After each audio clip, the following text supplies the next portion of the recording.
Hello and welcome back to the finishing line, and it's Ante-Post Cheltenham pick video number 4. Is it 4? Yes, because I only put up 3 horses, so it has to be 4. It is Andrew's here, Thomas here, and Sean is still here. And Sean is going to go first. Yeah, Dave, I actually have 2 selections because I'm not on as often. I said I had to make up and try and catch up to you, so I have 2 for you today. Okay, so we'll do the first one, then we'll go, and you can finish off then with your second one. Right, and then I'll start with the outside of the 2. It comes in the brown advisory Novices Chase, and it's James de Bourlaise of Willie Mullins. This horse came in from France for Willie Mullins 2 seasons ago now, and his first run came in the Champion Hurdle. He came with a big reputation. His first run came in the Champion Hurdle, and just all I think happened way too quick for him. He was fresh, and he just died out at the end.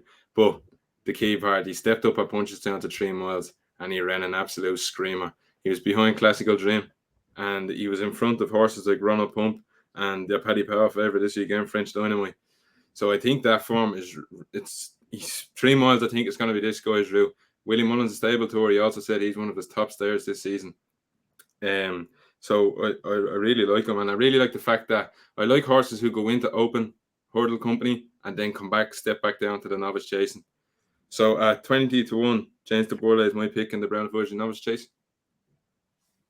Tom. Well, my one this week, lads, it has to be Magical Zoe.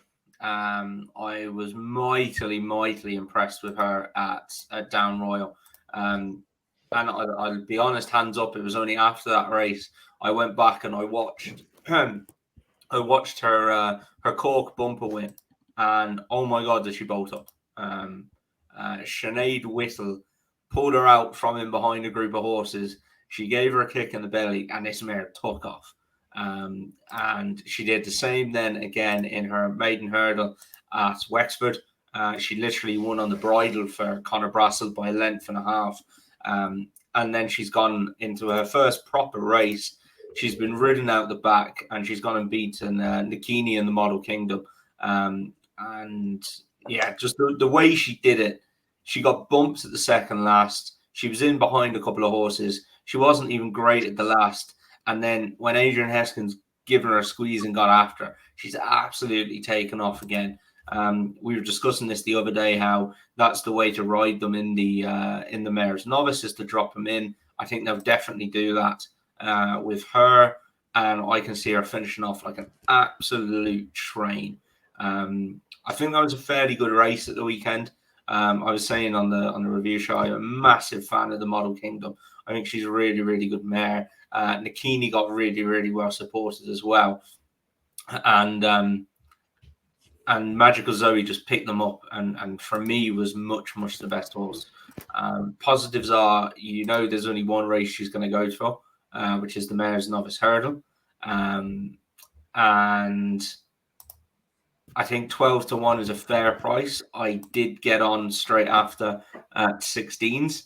There is 12-1 still left in a place, and I would take it. I think it's a good bet.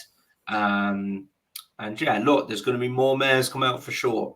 But you've got one here that is still fairly rough around the edges, and has a massive engine, and she's going to run in this race. So once she stays in one piece, which there's no reason why she shouldn't, I think she's going to have a huge chance. Andrew, who are you going for?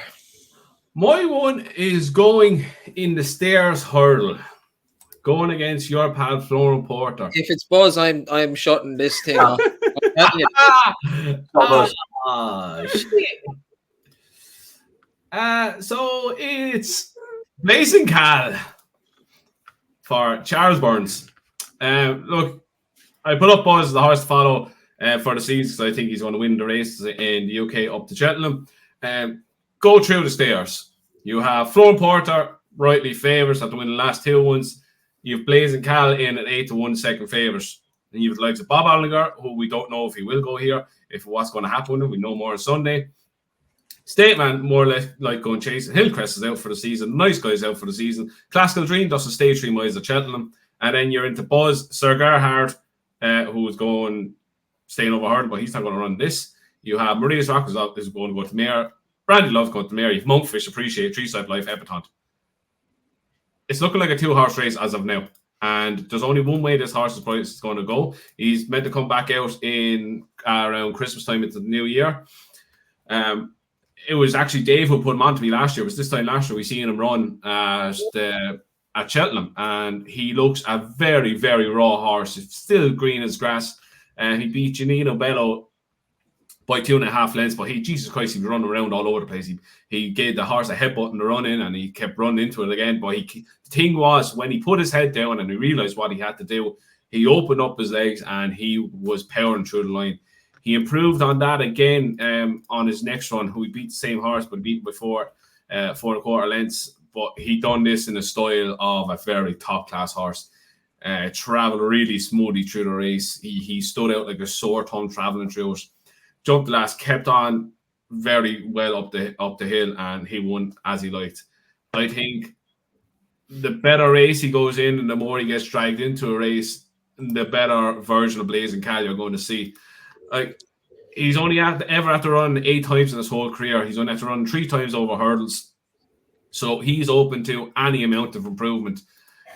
Flooring Porter is a worthy champion. It's very hard for horses to come back and win races 3 times at Cheltenham. Only the greats have done it before. Not saying he can't do it, but I think it's taken into Flooring Porter's price how hard it is to do it. It's a wide open division, massively wide open. And we know if Blazing Cal makes a return, there's only one race he's going to back over hurdles, and that's the Stayers Hurdle. I think 8-1 is a fair price right now, because come today, if he gets there one piece, he'll be at worst half the price. I think that's a good count, Andrew. I remember on our season preview putting him up for that and saying that I didn't think, if he didn't go chasing, there's a wide open division there for him, and it's a dog race, really, isn't it? Yeah, look at that right now. It's a 2-horse race. Well, Bob in there. Yeah, Bob as well on Sunday. He'll play a hand if he ends up going there. But I think even at that, he just strikes an out-and-out galloper and an out-and-out strong stayer. I think he'll take a massive performance. And I think where other horses are crying enough when Flooring Porter's out there kicking on, he'll be right on his tail following him. Yeah, 3 mile hurdling is very hard on horses, and like the speedier ones, like we mentioned in the other video, tend to not stay. You kind of saw Classical Dream even last year. He's won over 3 miles over hurdles, but couldn't stay up. He probably traveled like the best horse in the race last year, but couldn't stay the last furlong up the hill. But I do think Blazing Cal is the challenger to Flooring Porter this year. He would be my idea of the challenger. So that's a good pick. Now, mine, like I said in the last few videos, bar Cham Kiley, I'm trying to concentrate on horses that I know are going for specific races. And I have 3 horses that I will mainly focus on backing this year. I already put one up, Honeysuckle. Won the Queen. Flooring Porter will be there, but I will wait till Sunday because I think his price will drift, which we discussed. And the other one is like an ex-girlfriend that you just can't leave go. Oh, He let me down in the Supreme Novices. He let me down in the Arkle. But he's going to win the Champion Chase, and it's Bernie Hollow. A win bet at 8-1. I'm going all the way. Are you? You're just not going to learn. I'm going all the way back in. He's coming out Sunday, so I had to put him in this week because he's going to win Sunday. Yeah, he's probably going to be 2-1 after Sunday. He's going to win Sunday. He's going to win, and he's going to be half the price. If he doesn't win and he goes up in price, I'm going to be unhappy. When I found out he's coming out Sunday and he's fitting well, and I hope that's the truth, and there's no lies in that. November. And there's no lies in that. I started backing him the other day. I love the horse. I think he's so talented. Oh, God. Please say you're backing this each way, eh, Dave? Oh, yeah. Not for this, but... You haven't backed each way. There should be a marker for him just to make Cheltenham. You haven't actually backed him each way. I did back him each way, yeah. What? Here, this is not the other video that we're not allowed back things each way. This, for the purpose of the anti-post bet, it's a win bet. I personally back them each way. Tom, you got things at 10-3 each way, so don't start with me now. The day they're running, like what price is he? November when? Not in November. Anyway, I have a question. What price is he? He's 8-1. Ah, yeah, I can understand that. Yeah. I'd make him 2-1 to get there. He's 8-1, right? Look at him trying to convince himself. He would have won the Arkle last year. What happened? He would have gone close to Supreme Novices. What I hope happened? he's not lying, and he's training them a little bit easier this year. He's the right age. Don't worry about Shishkin because I think that's the end of Shishkin. They always Bowman's Energy Man is the one to worry about. Oh, Dave, fantastic. did you not see Shishkin walking with Jambon too? Oh. He's already said he won't be out till after Christmas, so I would be completely worried about Shishkin. He said he'd probably make that game spirit thing that Altior used to make as well, but it's Nicky Henderson. Looking at his walk on Twitter, he was 20 lengths behind Caribbean Boy. That doesn't look good in anyways. Can I ask you something now? And this is all excuses now. Can we have a look at his chase form? Fernie's. Yeah. Yeah, far away. He's being coursed of line by 4 lengths. He's scraping home against Riviera Hotel. Gave her a lot of weight though. He's still scraped home against Riviera Hotel. I'm struggling to see your point. It's changed. I think he's as we all think he is. And he might be just that injury prone that might be taking a little bit of talent away. Once he went against Bob, it was all downhill from then. It's the fact that he hasn't. What? The fact that he hasn't. The fact that he doesn't run post Christmas. That's what would worry me. He did 1 year and he fucking won the champion bumper. And it's the fact that I do not want another episode of getting a text in the middle of us driving down for Gorham Park, Fernie Hollow's out for the season, and you try to jump out the window once again. Makes no difference. I love the horse. He was always going to be part of my team, so he's in there now. And I had to get him in before he wins on Sunday or Saturday, whatever day he's going to end up running. Do you know what? I'm so happy he's not running Saturday because if he runs diabolical, he will be in some mood. He's too good to run diabolical. It's just in case he gets injured, then he'll still win if he's injured. He just won't run again after it. So we're running around a big gang leg on him. He's going to win. He's going to win. Dave, that Fernie Hollow has had 3 seasons in training with Willie Mullins. How many times has he ran post Christmas? 4 or 5. All he needs is What? he needs to take a rope as well. What? And he got beat by Eric Bloodaxe. No, he won. He won the champion bumper. Oh, Before Christmas. Sorry, 2. He's had 2 runs. He won 2 bumpers. He won the Fairy House bumper in February, and then he won the champion bumper. Okay, that's I said pre-Christmas. Sorry. Yeah, so did I. Sorry. no, post Christmas. He's Sean, last one. Your second one. It's moving swiftly. Last legs hollow. I'm preparing bullets to be shot at me everywhere here now. The second one comes in the Arkle. Now let's just talk about this market for a moment because we have John Bond in his favourite at 7-2. There we go. It's the excuses already. Let's go. John Bond at 7-2 at this time. I haven't even seen him jump a fence yet. And so if I take out John Bond, El Fabiolo is going as well. I can't believe that he's Willie's number 1 chaser of this season that the comments are being made. This is going to be a morale, isn't it? There's not a chance. If it is, you're getting taken off. Then we get down to Dysart Heart Attack. I can't be having him either. He's a no for me. So Tom put up on the first video. Half the price, Tom. You have some value if that's all that matters. Yeah, exactly. Right? Exactly. Don't put 20. So who I come down on is Appreciate. I need to stop. Sake. No, I need to stop this. Enjoy. We're not actually being serious here. Well, he's as injured as 40 fucking Hollow is. He's actually dead. Give me a moment. Fernie Hollow and Appreciate it. Ante-Post on the same video.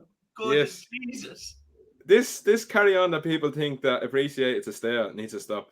Stop now because people that think that he has no pace and no speed, it's madness. Like He's won. The bumper he won at the racing festival was up there with Honeysuckle's time. He's come second in a champion bumper, only beaten by Fernie Hollow. Now, in my eyes, Paddy Mullins kicked off the bend at Cheltenham that day. I half blame him. Nah, beaten by the better horse. Great horse, Fernie Hollow. Not having it. He's won a Supreme by 24 lengths, and now someone's going to tell me Ballyadam was in second. But you also have Blue Lord in third, who fell. He ran him into the ground. Blue Lord was Willie Mullins' top novice chaser last season. Fernie Hollow would have won that. He would have been 5 lengths ahead. Appreciated. He just was in. So he's miles ahead there, but it was a coin toss last season between Fernie Hollow and Appreciated for that best novice. And Dave, you tell me, how far would Fernie have won the Arkle boy? 69 lengths. I read Great number. So if he's up there with him, there's absolutely no way I can have him at 10-1 in this race. I'm really strong on this. Or maybe they're just a backdrop. Or maybe Actually, I quite like Appreciate. Lads, 10-1 on Appreciate. That's Barney, bloody form. He's going to come out between now and then. He's going to be halved in price, and people are going to start saying, when was he ever 10-1? Because when he wins first time out and he wins over 2 miles, Arkle is the route. So Appreciating the Arkle at 10-1. It's a great shout. Himself and his buddy Fernie Hollow. I'd say they're in the stables beside each other, and they're just raring to go now. Tom is there giving me stick, and he's put up Dysart heart attack for that Arkle. I can't. And he put up Tell Me Something Girl for the Marsh or the Turners or whatever the hell it's called. Yeah, that's well. It was terrible. he's a novice. You're terrible. You two have just put up 2 horses who've run about twice between them in the last 2 years. Tom, can we have a match bet on Dysart heart attack and Appreciate? Yes. If I turn up, I win because you won't be there. Okay. Match bet on those 2. Dave, you seal the deal. You put up Tell Me Something Girl for the Turners. She's going for the Mayor's Chase for the start. There's about 10. Telling you, lads, if that cuts up to shit, which it could. It's okay, Tom. Manila Kakildo wins it anyway, so you don't need to worry about her. Yeah. Appreciate it. Had 2 breaks over his This is not over, Dave, so leave him right down. This isn't over yet. 364 days. We saw him once last year. He clearly had massive issues. And the first time he ran for Willie Mullins was after a 622-day break. The horse is going to be a 9-year-old. He's just big bone. No. Tom, to talk about Townend, I wouldn't have went to Champion Hurdle first running anyways. But the talk of this boy, they really wanted a good shot at Honeysuckle with him. If they think he's up to that caliber, an Arkle of that division, he should be 10-1. 10-1. Sorry, Dave? You getting stuck in. GSI. Sean, remind us of your 2 selections. The first selection was James de Bourlay at 20-1, the Brown Advisory, and the second selection was Appreciating the Arkle at 10-1. Tom. Magical Zoe and the Mayor's Novice. I can't believe we tipped those 2 horses on one show. Jeez. Andrew. Oh, Blazing Gal for the stairs at 8-1. And Fernie Hollow, Champion Chase. Wow. 8-1. Do you really think he'd beat Energany? I think he'd beat every fucking horse imaginable as long as he's not injured. He's my favourite horse. I don't know whether I'm looking forward to him being out for the season or looking forward to getting thrown into a Champion Chase against an Energany. He's my favourite horse. He's crazy. I love him. You've seen him about 2 times in the last 10 years. I love him. He just goes so fast and so stupidly, and it's brilliant. I love every part of it, and I want to see you 4 times this season at least. You might see his 4 legs if you're looking. I'm getting the popcorn out for Sunday. I'm going to sit here on the couch and I come back from Cheltenham. I'm going to sit here. No, I'm actually going to the pub. I'm going to the pub Sunday. Enjoy it, Dave, because it could be the last time we see him. So make sure you enjoy it. Who knows? You're going to the pub Sunday. You didn't invite me to that either. I didn't tell Andrew yet either, but I'm going to the pub Sunday when we come back. Putty can't get a lift home till the evening, so we're going to the pub to watch the racing for Cheltenham. So, Tom, you're welcome to come. Fine, I'll come to that. I'll make up to it and come to that. There you go. Oh, you won't. On that note, that's us done for this week. Like the last video, anyone sees us in Cheltenham wants to come say hello. Come say hello. Putty will be there floating around, or he will not be there. He could be somewhere else. That's just the way it is. He'll be. Please like the previous videos because nobody's going to like this one. So if you could like the previous ones, much appreciated. Please like and subscribe. Throw your Ante-Post bets in the comments below. And like I said in the last video, the abuse, because we enjoy that as well. Well deserved. Those weeks. And don't forget, Tom put Tell Me Something Girl up for the Turners in October, I think it was. Have a good weekend and best of luck with your betting at Cheltenham and bet responsibly.